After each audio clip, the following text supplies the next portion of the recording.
Ward మెంబర్లకి అలాగే గ్రామ ప్రజలకి వందనాలు. ఈరోజు నేను గ్రామ పంచాయతీ నివేదికను చదువుకుంటున్నాను. మన గ్రామంలో 3000 జనాభా ఉన్నారు. ఒక పిహెచ్ఎంసి, ఒక యూపీ స్కూల్ ఉంది. గ్రామ సచివాలయంలో 10 మంది పనిచేస్తున్నారు. గ్రామం నుండి వ్యవసాయ ఉత్పత్తులు వ్యాధికి తరలిస్తున్నారు. గత సంవత్సరం 50 లక్షల ప్రభుత్వ సహాయంతో పిహెచ్ఎంసి కేంద్రం నిర్మించాము. అలాగే 1 కోటి రూపాయలతో సీసీ రోడ్ను వేయించాము అని తెలుపుతూ ఈ సంవత్సరం సభను ప్రారంభిస్తున్నాము. వార్డు మెంబర్లు ఏమైనా సమస్యలు ఉంటే తెలపవచ్చు. ముందుగా గౌరవనీయులైన సర్పంచ్ గారికి, వైస్ సర్పంచ్ గారికి, పంచాయతీ సెక్రటరీ గారికి నమస్కారం. గౌరవనీయులైన సర్పంచ్ గారు, వర్షాకాలంలో రోడ్డుపైకి మురికి నీరు వచ్చి దోమలు క్రిములు వలన చాలామంది రోగాలకు పడుతున్నారు. దీని గురించి మీరు ఎలాంటి చర్యలు తీసుకుంటున్నారు?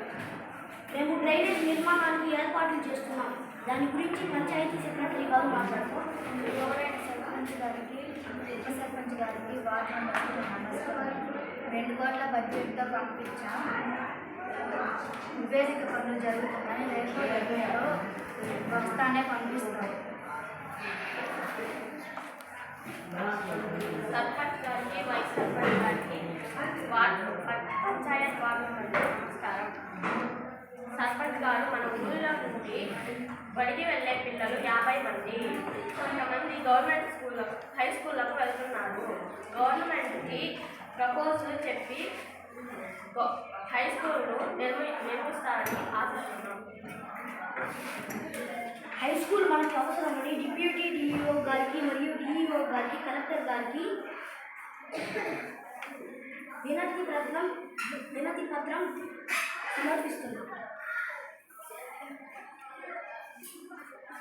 4వ వార్డు నంబర్ని మా వీధిలో దీపావళి